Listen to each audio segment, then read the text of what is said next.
right, go ahead. The freshwater tank, basically, on the other side, we can put water into it and it'll fill it up. Now, when that's filled, and say you went dry camping, you didn't have the capability to hook a hose up to this portion right here, then you can turn your water pump on, and what it does is it pulls water from your fresh water tank and would allow you to use it through all your systems and everything. All right, and the freshwater tank is filled by... That's on the other side. I'll show you that whenever we get over there. Basically, a hose goes into it, where this one, it actually spins onto it. Okay, I got you. Now, if you guys are going to be winterizing on your own, then it's kind of a process to actually do the winterization and everything. You have to bypass your water heater, which is on the inside of the camper. There's knobs inside there that allow it to go through. Okay. Now, when you're going to winterize, basically, you'll put this into winterize mode. You'll have a hose connection here that runs down with just an open end. Right. You just let it sit into the jug, and then when it's in winterize, you have your pump on, and then you turn on everything inside, and it basically pulls that antifreeze into the camper and puts it in all your lines. That's if you're going to be in like freezing temperatures. Typically the first things that are going to crack if it gets to freezing temps is going to be like your faucets inside there. There's small things. Does not need to see financing. Once you're done, you take him in and he's good to go. This is for you, Chris. I'll just set that inside the door there and you're good to go. Okay? All right, I appreciate you. Tell your mama we appreciate it. Oh, yeah. But yeah, so that would be only if you're going to store it during winter time. You know it's going to get down into freezing temps. PEX lines are basically like almost like a plastic kind of line. Right. And if there's water residual left in those, it's capable of cracking fairly easy when down at freezing temperature. Things like here. And what you'll do is when you're running pump, you just want to come and turn it on till you see till it's pumped out the pink antifreeze, and at that point you know that it's made it through there, and where you're good on it. Okay. Your water heater, this is only going to run if you're able to plug in with the 50 amp cord. It won't run on the inside. It will run on LP mode also. But if you're going to run it on electric, if you do have capabilities to plug in, there's a switch here for on. Okay. That has to be on, but on the inside there's also another switch. If you have this switch on and then if that switch is off on the inside, it won't turn on. Okay. If you have that switch on and this one's off, it still won't turn on. You have to have this one on and then run it from the inside. Okay. For the LP mode, it'll actually put gas through the system and be able to run without having electricity. I got you. Okay. So you're capable of also running both at the same time. Say you get somewhere and you want hot water pretty quickly, you can kick it on to electric and to gas mode, and you'll hear the gas light up. The electric mode will turn on. It'll heat up a lot quicker. And then if you want to turn off one, save the gas, only go electric, it'll work that way too. And that gas, does that junk automatically? So yep, once you push it on the inside, it takes about 10-15 seconds. And if you walked out here, you'd hear it clicking, and then it would spark up, and then the flame will just pretty much be here. Okay. And when this is enclosed, I mean, you could definitely tell the difference of when it's going. Now, this has an anode rod. Inside, like basically it's a silver rod that kind of allows any contaminants in water and stuff like that to kind of eat at it. Right. 6 months to about a year, if you take it and take it out and check at it and look at it and see how much it's eaten up. When you start getting down to just a bare metal wire, then it's about the time that you might want to replace it. Okay. When you're going to replace, though, you don't want water pressure on or anything like that. Right. You're also going to want to relieve water pressure here, so you basically let off here, and then whenever you're loosened up, that way it basically lets the water out. Right. Because if you don't, then it lets the rod basically shoot out. Right, I gotcha. All right, so over here we have our gray and then our black tank dump. This will be, gray tank is for your sinks and your showers, and then black tank is the toilet only. Okay. When you have a hookup, since you have both right here, you'll dump your black tank. So if you kind of want to let it be at like a third. You fill it up to about a third to where it doesn't allow stuff to stick to the walls and stuff inside there. And then whenever it starts getting full, you can come out here and you can pull it. Some people leave the dump just open all the way.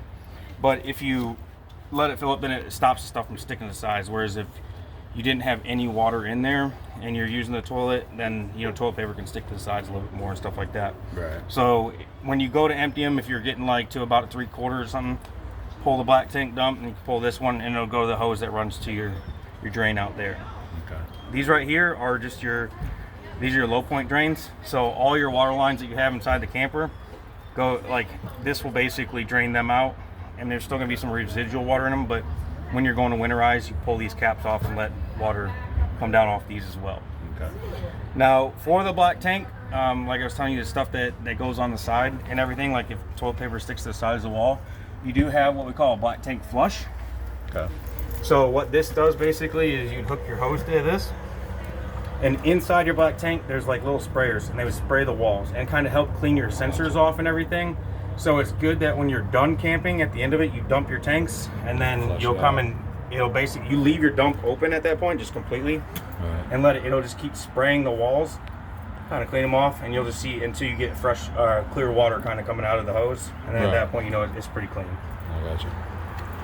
All right, cable satellite hookup too. You know, say you go to a campground, it's got that. They'll hook it up from there. That wire, the wireless cord right here, does it come with it? Yes, that does come with it. Yep. Good deal. Excuse me. I think these are sold ones. Oh, okay, I'm sorry. Bag right there is for that. You have a table. This little table right here. On the other side, basically, there's a metal little rail that you'd be able to use it as like a little table just to kind of rest stuff on. Those right there, or your if you had to use like a manual way to crank up the stuff, and then I got for you. your you can use these to store your drain pipe in, Okay. and then pop those back on.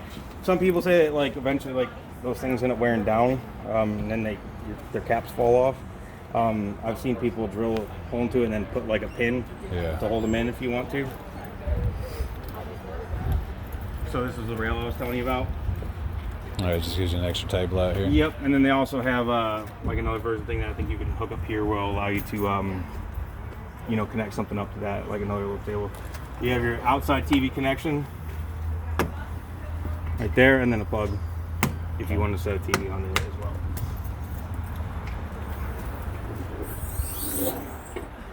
So this is a quick connect right here, and down below here we have, I don't know if you can see it. Yeah. So if we pulled our hose down here, it would allow you to quick connect into that Okay. to be able to run your grill here. Now this grill, you go to light and then use a lighter out here on this one. On the inside one, we wouldn't have to. This would just come up like this and then lift and pull out over here, sit inside that. I got you. This fridge is just plug in. There's no on-off button. You can just adjust the temperatures and everything inside here, but once it's plugged in, it's on. If you unplug it, it's off. It's not like your one on the inside. Storage. And then sink. Gotcha.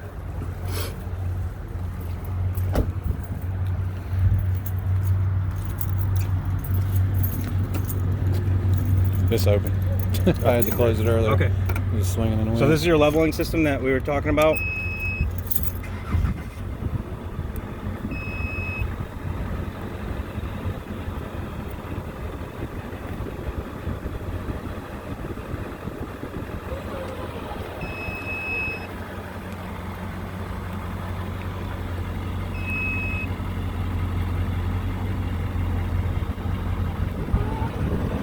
If you ever get an error on these, Lippard's a pretty good company that they will tell you to, if you can look them up and they'll tell you exactly how to get them to get the error code off. With this, is just saying that they were, the jacks were pretty much not all the way up, so I'm gonna bring them down and then I'm gonna have them manually retract.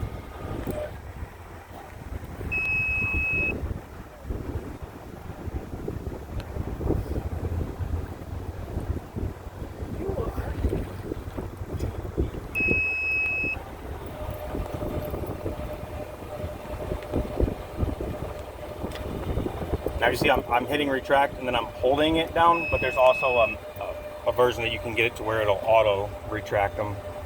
Gotcha.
I'll come back to this one right after. Go through this just to get you out of the rain, then I'll get the air code. Your front level right here, or your front jack right here, basically the extend is gonna lift you up. Oh, nice. Retract is gonna bring it down.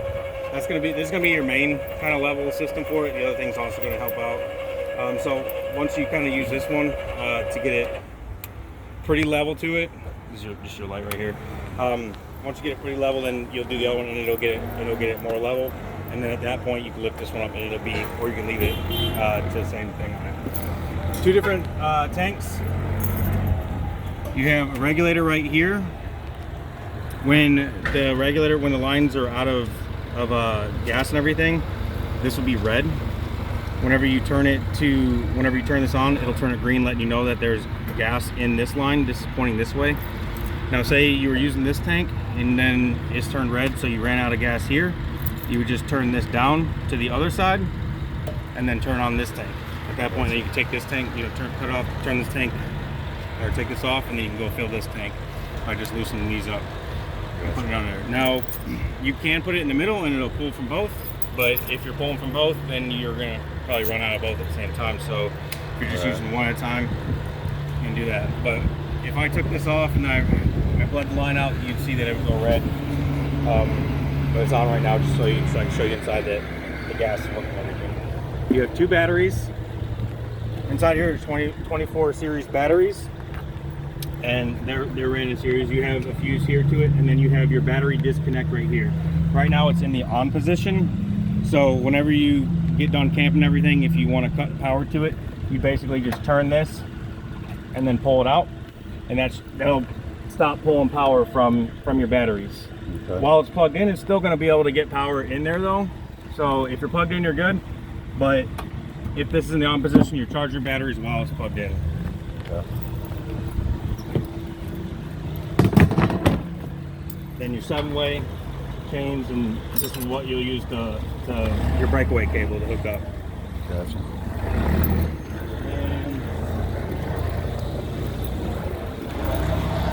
Right. I didn't show you the freshwater tank thing on there.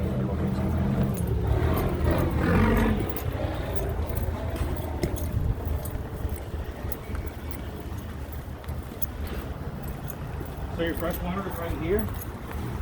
Like I was saying, it's just a cap. You just put the hose down into it, and then that would fill it up.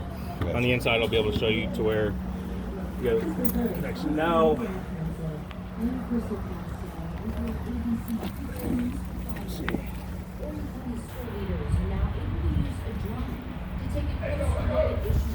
Okay, you don't have your. So yeah, your LP hose, like it's gonna run, like you have your connection here, but then you also have, if you want to run your own separate one, you can put it through here, just run it straight down here.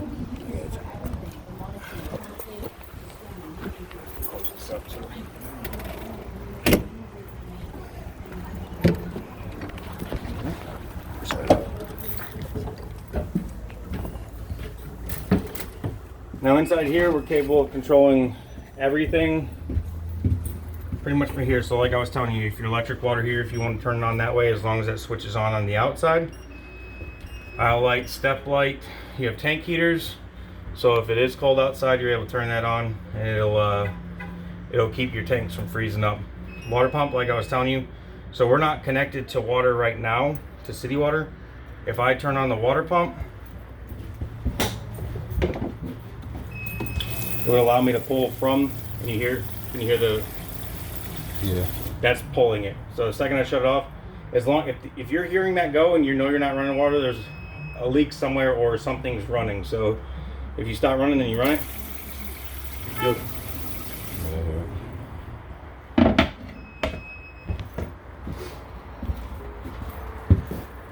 step light and aisle light, that'd be out here.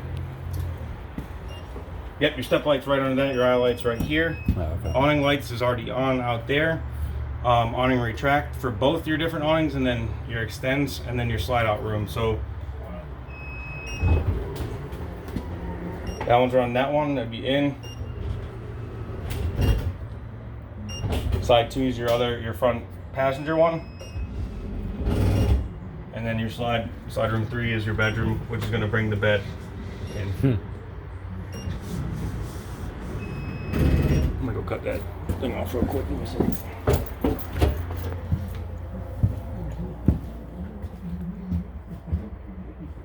Fancy. Right. Okay. So these two aren't connected to any switch or anything like that. So the button's just here to be able to turn these both on and off. Okay. Right here you have your TV lift switch. So this will bring it down and then back up. Now when you turn on the TVs and everything in here, you have an antenna up top. If you're just running off antenna at, say, a park where you don't have cable connections, then at that point you're going to want this antenna booster to be on. So that light means that the antenna booster is in the on position. Okay. When that's only if you don't have, like, if you go to a park, it's going to have cable and everything. If you want to use cable, you plug that up to the cable satellite input, and then you're going to turn this off, and then you'll scan for the cable channels, and then it'll pick it up through that way. Okay. But as for now, we don't have cable hooked up to it, so just off the air, you'll still pick up channels off it. For your radio, you have your on, and then if you tap it, it goes to mute, and then you have to hold it to actually turn it completely off. You have different zones that you can do, so you have your outside speakers. Zone 1's just going to be in here. Close the doors.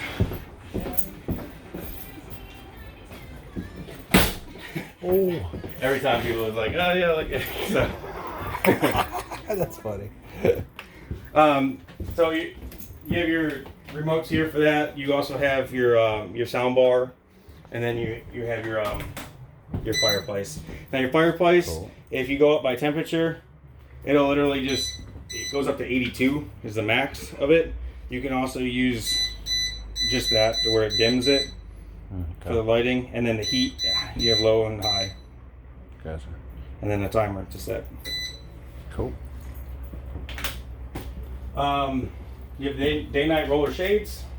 I'm sure you looked through them. So basically, if daytime you want that, or if you just want complete dark out, then you don't want to pull these too far down and overstretch them. Then they won't ever be able to roll back up. But you just kind of get them down right below the window, and then you pull down a little bit, and then let up, and then they roll up on their own. Okay.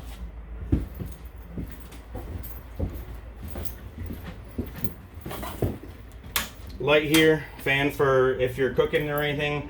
The fan pulls, if you're boiling a lot of water, these fans have what we call a thermal coupler or thermal fuse in the wiring of it. If too much steam gets up in there, it kind of, basically the thermal coupler is if like too much heat gets to something, it blows the fuse and then shuts it off. It's basically thinking it's sensing a fire, but a lot of steam can do that as well. So if it's something that ever happens and you're cooking and steaming something and you just see it going up there a lot, and your fan cuts, it's probably that. But so for these ones, we just turn to the opposite and then click this. This is with our gas on, and then lower and then higher is kind of up towards that, and then you got your off position. Okay, so this is a light for down in here. Now this one, without the light on, you might be able to see what I'm talking about if you kind of look down an angle, if you can't bend all the way down. So I would turn this on, and I kind of hold this. There's a little light symbol right here.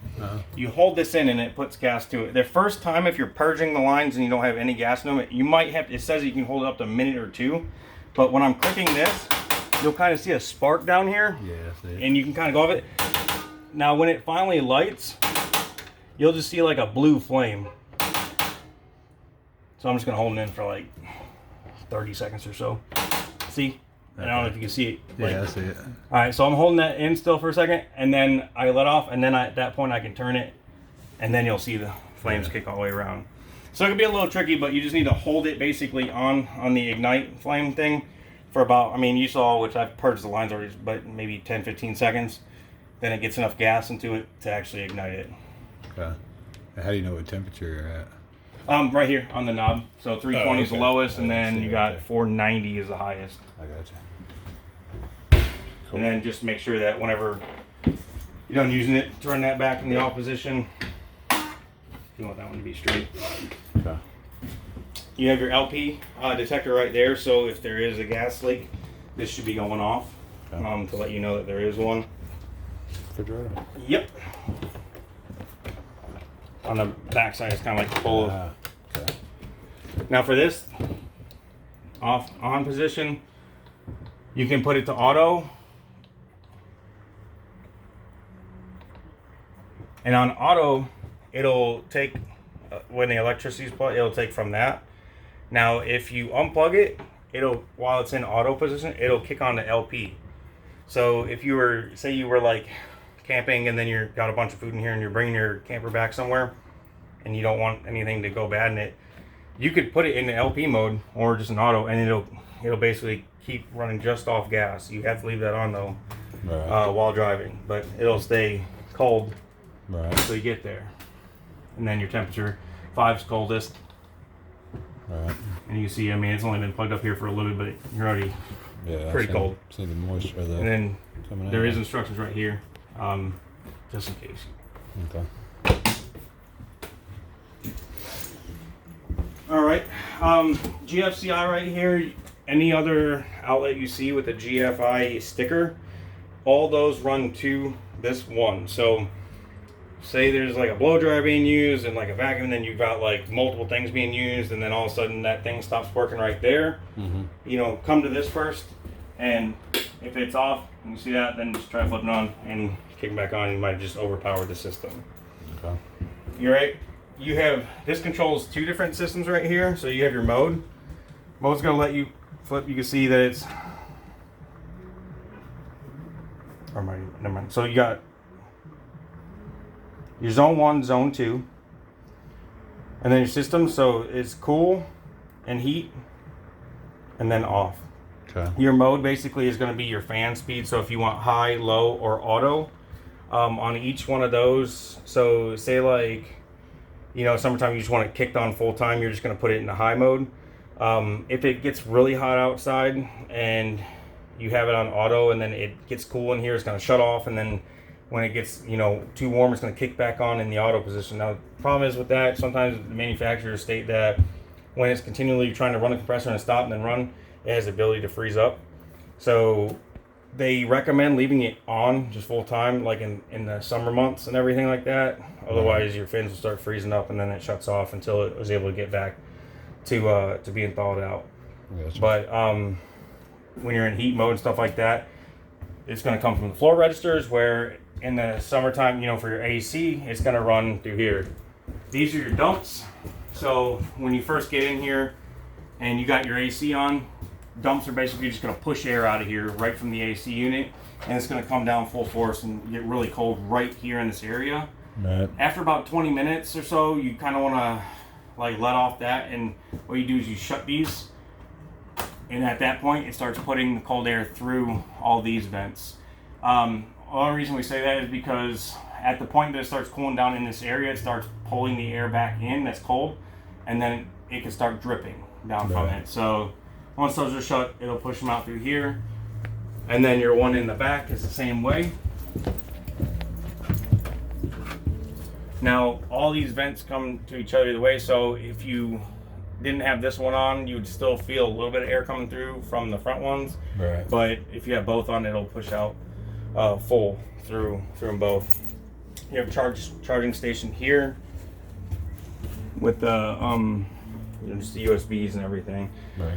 These are your sensors, basically, for your thermostat sensors, if you're wondering about those. So Okay. I was. Well, I would have been. this one's push button. Then beyond that, you have your light switch that'll run the other ones. Cool. Bathroom. Yep. Yeah. That should be. So, you know, traveling these, definitely we'll just hold that in together like that. Okay. There's a magnetic strip. So see how it's pulling like that? I'll probably glue that to keep them from pulling and separating. Okay. We got that water pump on.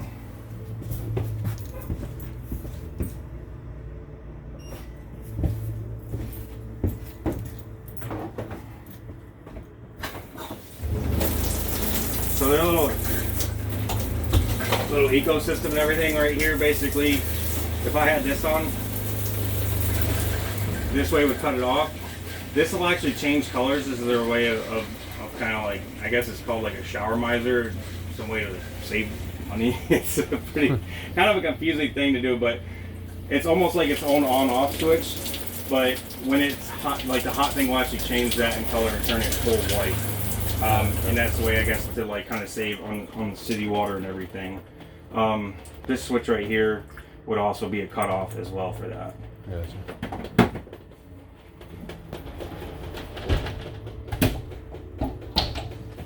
And besides that, toilet, sink. Now when going to flush the toilet, when you're holding this down, it's running water into there. You kind of want to just let off quickly so it slams that seal back into place to let it hold. It should be holding water just a little bit, but if you let off slowly over time, it's not going to seal all the way. So you just kind of want to let it slam back into place, and then it'll be able to hold. Okay. Two switches right here. Then your fan. So if you want to turn this on, there's an on switch right here, and then 4 different speeds. And in order to open this, you pull this down, and then it would spin this, and that basically opens your vent up there. Okay. Turn it to the right, put it back in place, and then push it back in. Hope I got all that. This right here is your converter. So if you ever see a red light through here, then one of your fuses is blown. Okay. And these are your main breakers, basically, that would shut off to your reefer, your microwave AC. Main one's right here, which would shut down everything, and then just individual breakdowns like your fireplace, stuff like that. Right.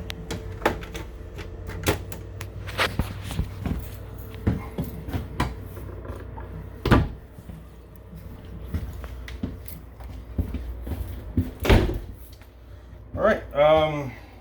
Besides that, is there anything else you can see? Okay. No.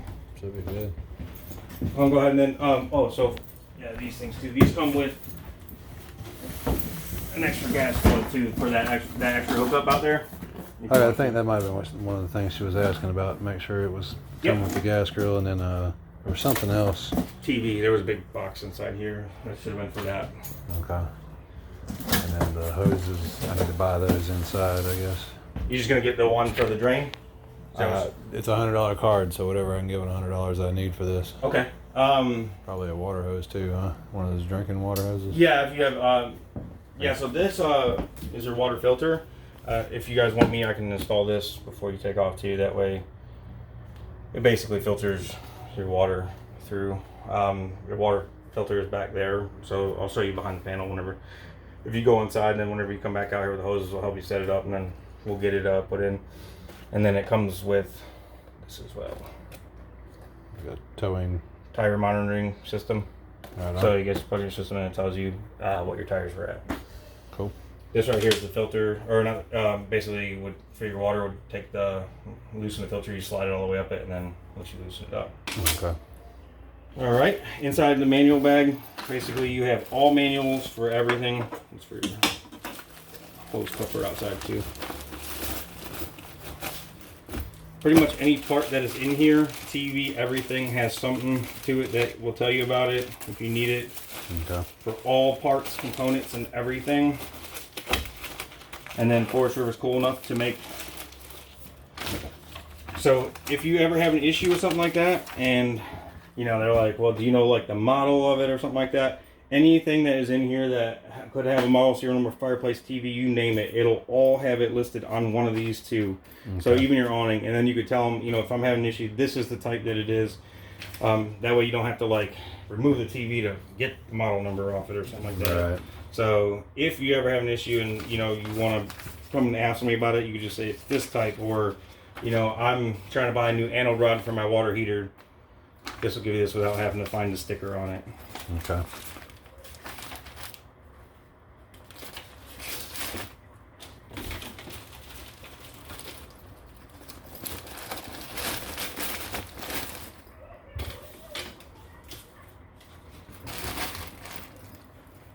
But really, besides that, I mean, if you ever have any issues or any questions, you know, you can always give us a call.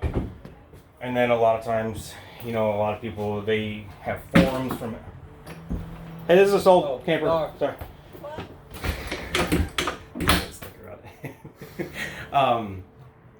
There's, you know, forums for every different like manufacturer and stuff. A lot of people just go to YouTube and, you know, there's videos on videos almost if you want to like learn how to winterize your own unit, or, you know, rather than pay to have somebody come in.